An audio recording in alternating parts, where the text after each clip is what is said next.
Hi, and welcome to Let's Talk Bitcoin, a twice-weekly show about the ideas, people, and projects building the new digital economy and the future of money. Today's episode is a two-parter. In segment 1, that's this one, you'll hear my talk from the Inside Bitcoins conference that took place in Manhattan on the 30th of July. In it, I lay out my findings on content monetization with Bitcoin several months after diving into the space and propose the open source platform that will allow any niche to leverage cryptocurrencies as a way to build self-sustaining, net productive communities on the internet. In segment 2, we take a trip in the Wayback Machine to an Authors at Google talk given in early 2007 by Rod Beckstrom, a very smart guy and one of the authors of a pivotal book in my personal journey to understanding Bitcoin. The Starfish and the Spider, the unstoppable power of leaderless organizations. This hour-long talk about decentralized organizations came years before Bitcoin applied those same concepts to money, but the driving force and inherent attributes are the same.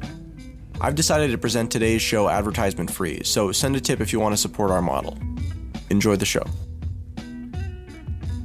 All right, so our next presenter is going to make his way up to the stage, Adam B. Levine, and he's from Let's Talk Bitcoin. He's been asking questions all day, actually, so you guys have actually met him a few times. I'm going to hand the microphone over to him now. In the notes, my topic is called YouTube is Broken, Rethinking Content Monetization with Bitcoin. That's actually the name of a talk that I gave at the Bitcoin 2013 conference. This is actually a follow-on, and I'm going to recap some of that really quickly, but we're going to move pretty fast here. This is a 3,500-word talk. I'm going to deliver it in about 23 minutes, and there are 33 slides. So stay with me, and at the end, we'll go through questions. You're all familiar with the gorilla in the room, YouTube. YouTube is an open platform that invites creativity and self-expression. With over 72 hours of content uploaded to YouTube every minute and 1 billion visitors each month, it's a platform that gives you a solid shot at an audience if you're creating quality content. Compensation, however, is a little bit more elusive. It's the model that's the key. YouTube is based off the old style of internet monetization called CPM. That's cost per thousand impressions of a given advertisement. You can see why it makes sense for the network to follow this model. They have very simple metrics to track, how many views and how many people actually watch those, and a flat, predictable cost. So you take the deal or you leave it. Giving everyone the tools to monetize means you've turned advertising slots on videos functionally into a commodity, and the more creators who opt in, the less valuable a service each of them provides. YouTube's growth comes at the expense of value to creators, and it's literally getting worse by the minute. This isn't to say that content isn't valuable, rather it just doesn't matter to YouTube. But let's take a step back. Why do people create content to begin with? You do it for your audience. Known or not, we're all creating for the people who form our tribes, who form our ideological, and who value the same things that we do, the people who grok you, who comment on your site, and frankly, who care. But the folks who determine whether or not you're even given the opportunities to display the advertising that leads to the potential monetization don't know you, don't care about you, and really have no incentives to change either of those facts. This is the second time I've spoken about this subject, but last time it was all hypotheticals. The last night of Bitcoin 2013, I found myself walking to dinner with the videographers from Red Pill Recording, who had filmed my talk and about half the other talks at Bitcoin 2013. Turns out they hadn't been compensated and had basically just been comp tickets to cover the event. And so when I asked when they thought that the videos would be out, they kind of just shrugged at me and said, I don't know, when we get to it, because there was really no incentive for them to do it. I shared with them that for the first time, you could, as a video producer, take a Bitcoin address, encode it into a QR code, and put it onto your video so that anyone watching your video anywhere, regardless of if it's on YouTube or not, your site or not, any site it's embedded, could send you value for the value that they got from your production. And they did it. You can see in this picture that there's a QR code right up there and a little call out to action. Their videos were out weeks before anybody else's videos from the conference because, again, they had this incentive. I recently ran the numbers and came up with some interesting results. A friend of mine has a 3-year-old YouTube channel. He has more than 30,000 subscribers and several million views. He earns approximately $2 per 1,000 impressions, and actually that number is inflated because in reality he earns something closer to $1 since only about half of the people who count as views on his videos actually bother to watch the advertisements, and if you don't watch the advertisements then the creator doesn't get paid. Again, this is not a problem for Google or for YouTube because it's just a numbers game for them. They don't care, but for the individual creator this is actually a real problem. So a total of 23 talks from the conference generated about 20,000 views and 4.1 Bitcoins in tips. Doing the math on that gives you $24 per 1,000 impressions. With all the conference videos, there are no interruptions, no advertising at all. To claim that $2 CPM from YouTube, you'd have to run pre-roll advertisement for every viewer and for every video. So with Bitcoin tips, they achieved 1,200% greater returns without running ads at all, compared to YouTube, where every single view must demand an advertisement be played.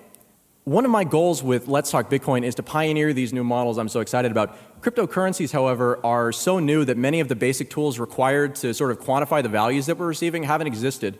So I recently launched a prototype service called Tax My Bitcoins that gives essentially US dollar cost basis information at, it's an automated thing, going to be online, very, very inexpensive to develop. This allowed me for the first time to essentially quantify the 400 tips that we have so far received over the last couple of months we've been doing the show. More than 3/4 of listener contributions are worth less than $5 at the time they're donated. These are amounts that simply don't make sense under an existing paradigm. And here they're not only possible, but combine these microtransactions make up nearly as much as the next most popular amount, which is the $5 to $10 range. Of course, the contributions of larger tippers dwarf those of smaller tippers, but that's actually not the important takeaway here. Regardless of the amount, each tip comes from someone who values the work that we're doing, and lacking cash like cryptocurrencies, they have no voice. They're a large portion of the people that you're creating content for, but somehow they don't matter in this paradigm. It's not just YouTube, it's the media model that's broken. Advertisers fund the platform pays the content creators create content for the audience, and the audience supports the advertiser. This is the standard model we've followed now from everything from smoke signals to newspapers to radio to network television. In this scenario, content creators have a direct path you can see to the audience, but the audience, not so much. Too much noise, not enough signal. The only value-based connection they have to the creator needs to go through two intermediaries, neither of which actually had anything to do with the content that you're enjoying. Every group in the cycle has a role, but we've arrived at this solution because it worked in the face of payment limitations. And these are simply limitations that we no longer face. With credit cards, PayPal, or wire transfers, you're not so much sending money as you are making a payment process or owe whomever you're trying to pay. Because of this, nearly all payment systems on the web have an annoying commonality. The customer needs to visit multiple pages specifically designed to collect and verify identity payment information because the value being sent and received is reversible. After all, a debt is always subject to renegotiation until the cash is in your hand. But Bitcoin is different. As a truly ownership-based system, each transaction is a permanent change of ownership for the value sent, with the only reversals or refunds coming from the voluntary agreement between the sender and the recipient. This means that all of those informational steps and verification steps intended to assure that the purchaser really is who they say they are not only irrelevant, but they're actually counterproductive because they give more opportunity for the customer to simply walk away from the transaction. So long as the purchase is paid for, does it really matter who did the paying? The security in the Bitcoin payment system actually lives on your wallet rather than on the merchant's website. So it's not like your account can really be compromised in a meaningful way for someone to go make a purchase like they can with a credit card. Moving on, this very purple website is the creation of Dr. Conrad Barsky. At first glance, it might not seem like anything special, but Dr. Barsky had a very good idea that he built Cointagion.com around and put into the public space. Basically, Cointagion is an e-book store, but you don't need to ever sign up for an account for them to buy a book. In fact, there's not even a way to make an account should you want to do that. Every time a shopper visits Cointagion, a new payment address is created and assigned to every single item for every single user. That's important. Keep that in mind. These payment addresses are specific to not just the item, but the customer who viewed them. When the correct amount of value is detected at the address for the particular use and the particular user, then in this case, on a bookstore, a book essentially starts downloading in your browser immediately with no delay whatsoever. They don't even wait for a single confirmation because these are relatively low-value transactions. And again, it's a digital distribution thing, so it's not like there's cost even if someone does manage to scam you out of it. There's more that you can do in that level, but as a proof of concept, it's really, really interesting. So by generating a new payment address in advance for each potential use by each potential user, we can track and properly credit payments, tips, donations, and subscriptions in many categories, all without requiring the user to navigate away from the page they're currently on. Cointagion leverages this to eliminate user accounts, and in the particular use case of a catalog that lives on the web, it makes a lot of sense because you essentially get around that shopping cart abandonment phenomenon, part where people have to go to their wallets, dig out a credit card, and fill out their personal information yet another time where it'll be stored and potentially vulnerable on yet another merchant's website. Cointagion is the first example of e-commerce that attempts to rethink the shopping experience on the web by recognizing that cryptocurrencies simply don't require this sort of thing and eliminating it from the equation. We live in a world of commodified websites, and although SEO can take you far, the real way to show up in search engines is to become an authority on the topic. That basically means you have to be producing high-quality, fresh content, and it has to show up first on your webpage. Syndication actually isn't a problem. People can repost your stuff. That's no big deal. The issue is that it originates from you, and in originating from you, you draw people back to your site. The engine of growth, as I like to call it, works like this. People willing to tip for high-quality content about their passion topic leads to content creators wanting to service those needs, which results in increased search rankings, which leads to more audience since you have more discoverability, which means that there are more people willing to tip and more eyeballs for platform advertisers, which means that more and better content creators are attracted because the values being given are higher, relatively speaking. People sometimes ask why people tip, and it's basically the same reason why people do affiliate advertising. It's because you recognize that given the options that you have in front of you, this is one that can potentially bring value to people who are giving you value in return. The value-to-value culture is really important to kind of understand, and it's something that's getting to be a big deal now that Bitcoin has enabled these microtransactions. Original content becomes growth for the creators, exposure for advertisers, engagement for the audience, and purpose for the platform. Given interest in the topic, this self-reinforcing cycle can help communities of any size and in any niche completely bootstrap their way to prominence simply by being the place to be to have this conversation. And since the audience decides who's compensated versus who is not, creators get very clear feedback. Again, this is another one of those things where sometimes content creators are afraid of this because it means that they might not get paid. But the question is it better to treat everyone the same and have a minimum level of quality that everyone who gets paid must fulfill? Or is it better to actually judge people based on their merits and on the content they produce? And I argue that every time you release a new piece of content, that is a completely new experience. You are putting it out for your audience. They may trust you. But if you put out a piece of garbage, then you're probably not going to get compensated. And if it's a piece of garbage, then you probably shouldn't get compensated. So again, it sort of fixes that problem. In this new paradigm, we draw a bright white line between content and the website that hosts it. Content creators cater solely to the community they interact with. And instead of their loyalties being split between the audiences they serve and the advertisers who finance them, their incentives perfectly align with providing value to their audience, some percentage of whom catalyze further content creation by tipping and by giving small amounts of value in return. Again, it's a numbers game, so we have 3,000 to 5,000 listeners twice a week, and this is what we've been able to achieve. There are sites out there that have millions of visitors. So, again, if you can see a pervasive future where Bitcoin is money on the web, then you should be able to see the potential for this. Again, it doesn't need to be a large percentage. We're talking about less than 1% of people. If they actually value the content and get value back from it, they do give. It's very possible with Bitcoin because you don't have that minimum buy-in phenomenon. Advertisers directly benefit from this work, and they finance the platforms. The platform provides infrastructure and context, and in exchange for the support, the platform shares its audience with its advertisers. It's a win-win, win-win-win. It's better in every way that matters, especially quality of content as far as the audience is concerned. What used to be a drawn-out game of telephone to try and convey value back to the content creator suddenly becomes a multidimensional web of broadly nonverbal communication. Value legitimately speaks for itself. The creation of content always has costs, whether in time or money. When you sell your content, the only people who can meaningfully comment on it are those who have given you value through purchasing it, because lacking that, they haven't exposed themselves to it, and so they can't really comment on it. But in the world of free content, it's very different. In the world of free content, yes, the people who value your content can contribute, but so can, frankly, everybody else. In a culture of free content, like and dislike buttons are used as value judgments for how much a person agrees or disagrees with the content, when really what we should be focusing on is if the content is good or bad quality. We all have different beliefs. Looking at content through the lens of do I agree with this ideologically completely misses the point that good content is valuable regardless of whether or not you agree with it. And especially some of the most valuable content to people is content that makes you think about things in a way that you hadn't done, which more often than not is content you disagree with. So again, this is what I try to do with Let's Talk Bitcoin. I view our show as a platform for engaged community to get their voices out. Tipping fills the need, but quickly you run into many of the same problems as you do with a system like Flatter. It's a one-way valve, a graph that can only go up. Whether you agree with the content or not is irrelevant to the value that you receive from it. We've seen a trend towards removing or diminishing buttons on the web that are like buttons in reverse, because we want to make the web a friendlier place.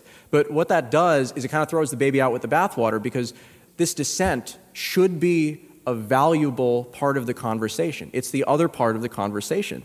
And so, again, if you're trying to find the reality of any situation, good content has utility, even if ideologically you disagree with it.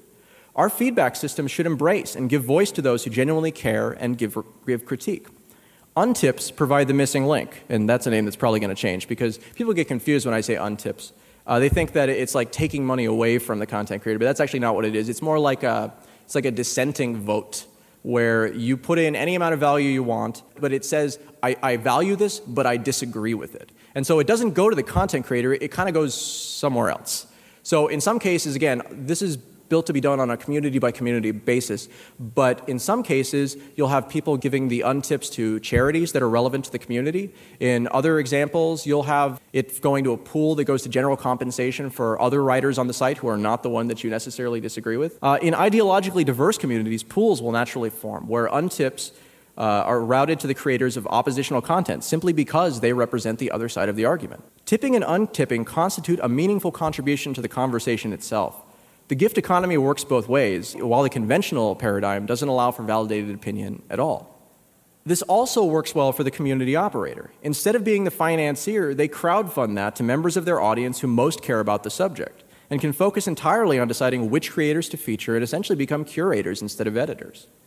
By separating the platform from the content that lives on it, you dramatically simplify things. The audience pays for the content, the sponsor pays for the platform. And content gets better because the incentives are very clear. Tip widgets are an easy bridge solution for this time in our history of cryptocurrencies when they're still new and not natively integrated. Basically, they're an easy, embeddable way to visually pair addresses to specific pieces of content, persons, or causes. This is not an online wallet service. No, the widget doesn't hold value. It's merely a conduit to enable intuitive transfers of value and display some basic information from the blockchain about that particular address. I grabbed this on, I think, Friday, and since then I think it's up to 72 now. So again, this is the Red Pill recording what they earned from the Bitcoin 2013 conferences. When you first look at a Bitcoin tip widget, it's actually just that small part at the bottom, and then when you click on it, it expands it out so you can see the rest of it, and it gives you more rich information. So these are meant to be very small and kind of just become part of the background, but something that easily conveys to you what's going on in this situation. It's important to realize that the act of creation is often not done alone.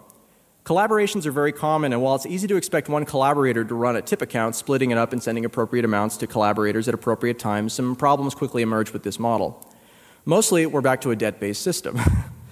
And two, payments over time really become a mess because, again, with conventional journalism, you're paid once, and again, this is not just about journalism, this is any sort of content creation that you do for a platform and where you're paid by a sponsor. You get paid once, and that's the extent of it, and that's great, but with Bitcoin, it doesn't have to be that way. With Bitcoin and good content, you'll find that as you pop up in search results over and over again, as this technology becomes pervasive and people start to use it more than the several 100,000 or million that are using it now, again, it's very, very easy to send these values, and the way you can set it up, it'll show you, with a memo on your address, it'll show you what piece of content you're receiving value for, and so over time you can quantify this, even years, decades down the road. It's very exciting to me from that perspective. By building the ability to split tips by percentage to any number of addresses, you not only solve this problem, but reveal some opportunities for communities who are looking for them. You can do things like split it 75% going to a writer, 25% going to an editor. You could have 80% going to a content creator, and you could have a platform that's financed by the other 20%. Again, this would be a large community, and they could do that instead of accepting sponsors at all and just have, again, the community finance the entire platform so you'd have an ad-free experience.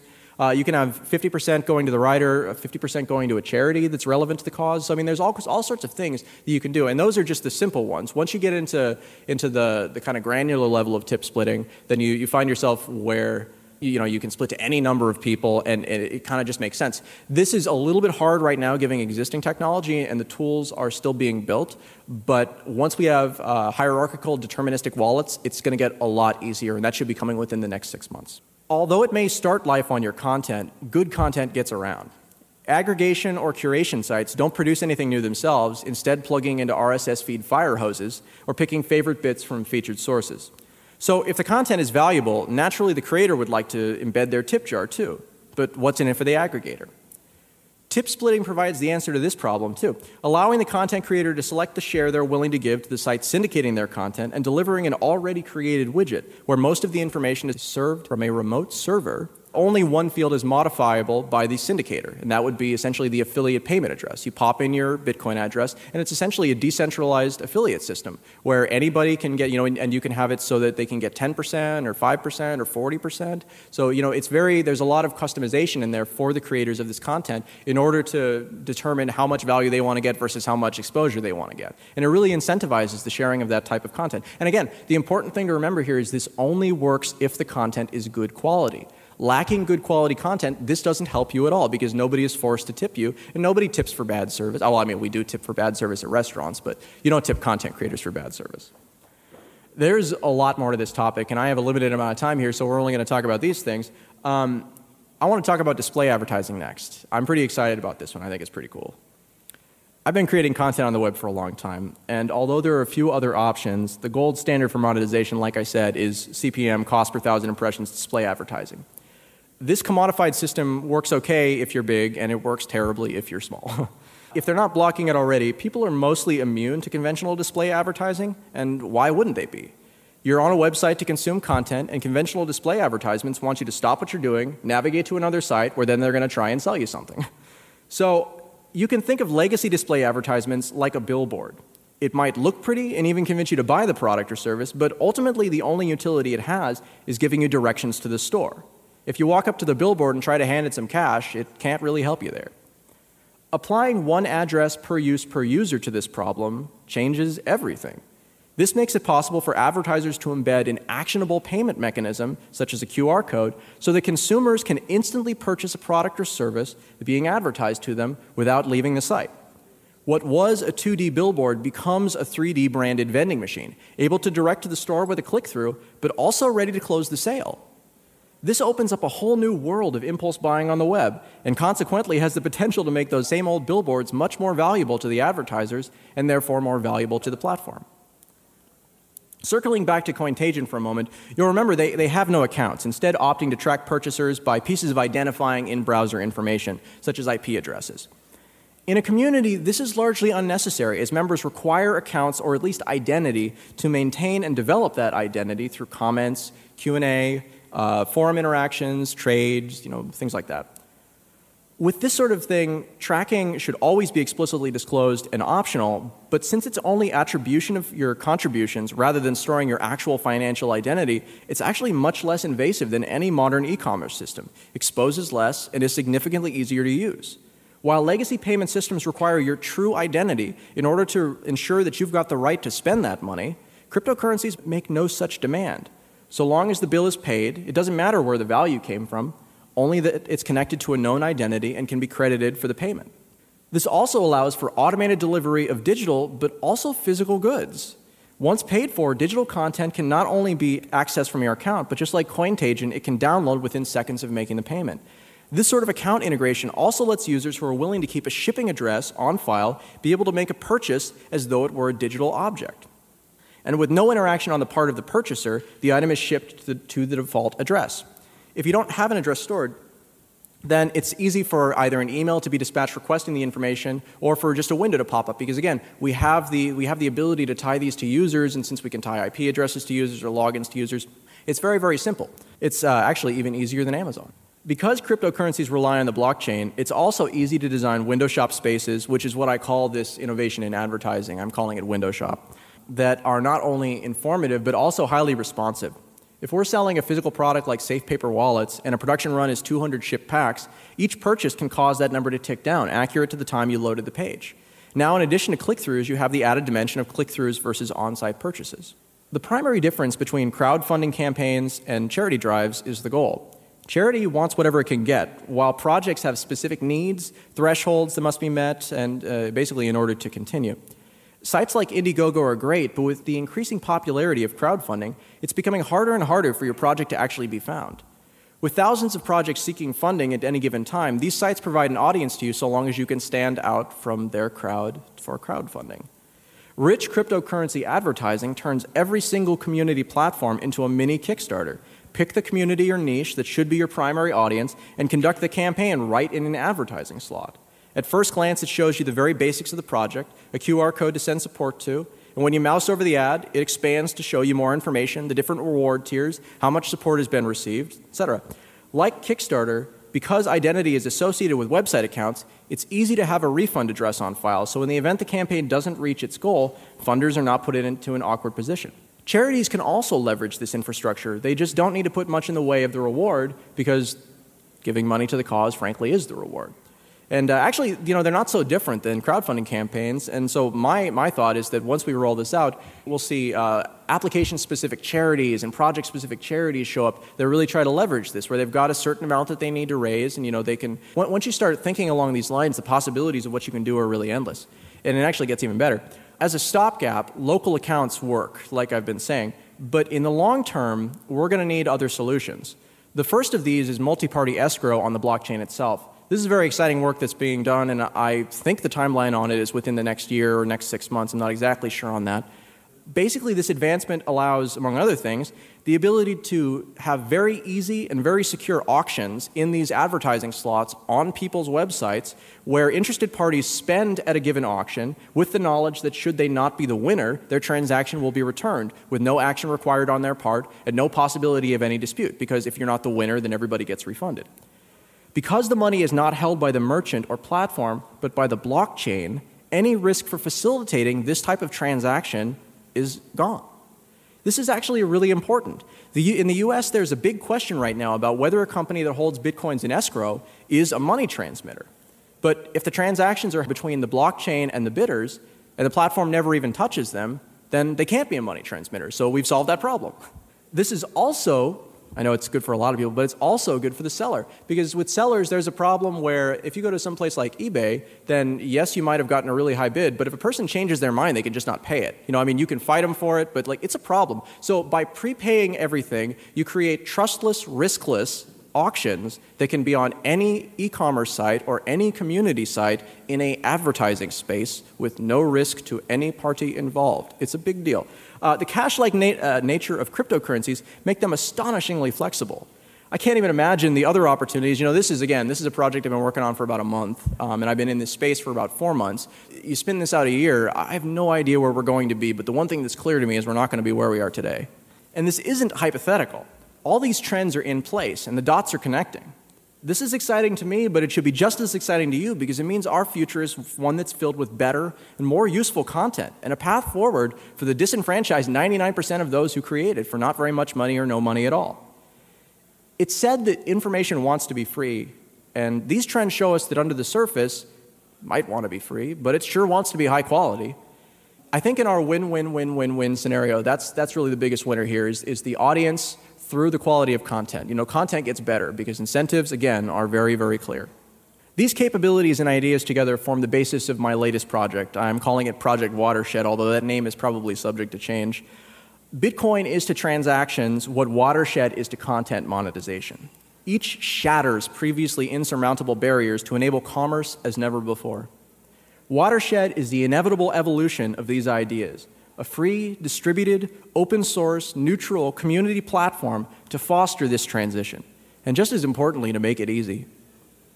In addition to its apparent utility to the community, it also introduces cryptocurrency to those who care about the quality of content, and it also introduces community to those who want sustainable communities. It introduces the concept. It introduces Bitcoin, basically. The point is that it gives people a reason to want to use Bitcoin and cryptocurrencies, because even though we might understand that these things are incredible and Bitcoin has all these use potentials, when we talk about it in the abstract, people have a really hard time wrapping their head around it. But if you show them these use scenarios where you can turn your advertising into more valuable space, you can turn your content into more valuable space, and you can frankly outsource a lot of the cost associated with this. So Watershed is stage 3 of what I'm building with Let's Talk Bitcoin. Right now, we're about to launch stage 2. Michael Sullivan, who I believe is in the audience in the back, is in the process of implementing our platform. Basically, right now, we do a twice-weekly show, but we have a problem with traffic to our site because we're an audio show, and so people subscribe or they listen other places because we're embedded all over the place, and they mostly don't come to our website. So what I'm doing with this particular technology, I've gotten together a group of about 20 to 30 writers, And I'm going to have all of them write guest blogs on a daily basis. You know, it won't be everybody on a daily basis, but we'll have at least one new piece of content coming out a day. And this works for me as, you know, as a volunteer coordinator functionally, because I have no cost in this. The audience entirely pays for the content. And again, it's not like they have to pay for every piece of content, but in doing so, they tell me who should be on the platform and what they're actually getting value from. With Watershed, we're pretty much building this. And I was hoping that I would have a more comprehensive launch today, but I ran out of time. So it's going to happen in the next 2 weeks. But I'm very excited about this, and I'm excited about the potentials for content monetization, creating a more equitable future for content creators, and creating higher quality content for the world. So that's my talk. I'm happy to answer questions.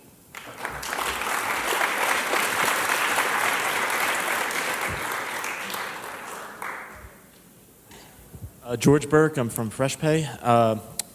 Adam, thanks for the talk. And thanks for all the awesome ideas, by the way. Are there companies that are working on many of these ideas? Yeah, actually, there are. A lot of people, you know, I mean, Manu spoke earlier about standards, and I just actually met him last week while I was doing the final research for this talk. You know, I mean, these ideas are out there because these are problems.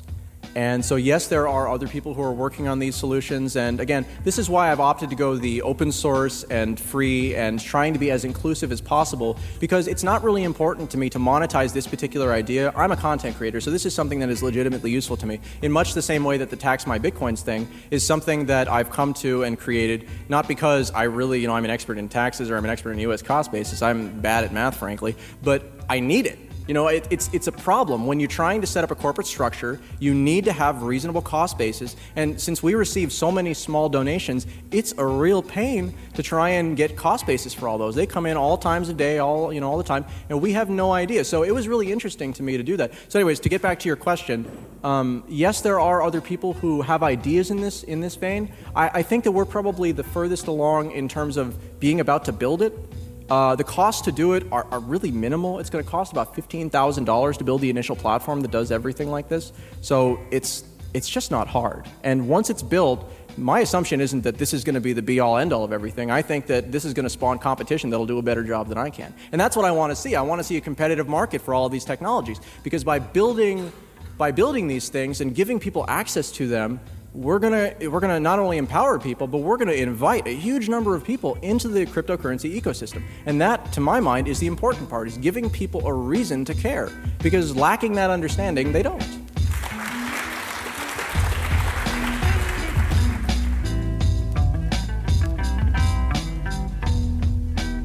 Thanks for listening to episode 39 of Let's Talk Bitcoin. Content for today's show is provided by myself, authors at Google, and Rod Beckstrom.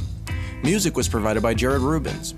If you can't get enough original thought and discussion, read our daily blog at letstalkbitcoin.com. Sign up for our weekly newsletter at theweeklybitcoin.com and participate in our listener interaction area at letstalkbitcoin.com/talk. See you next time.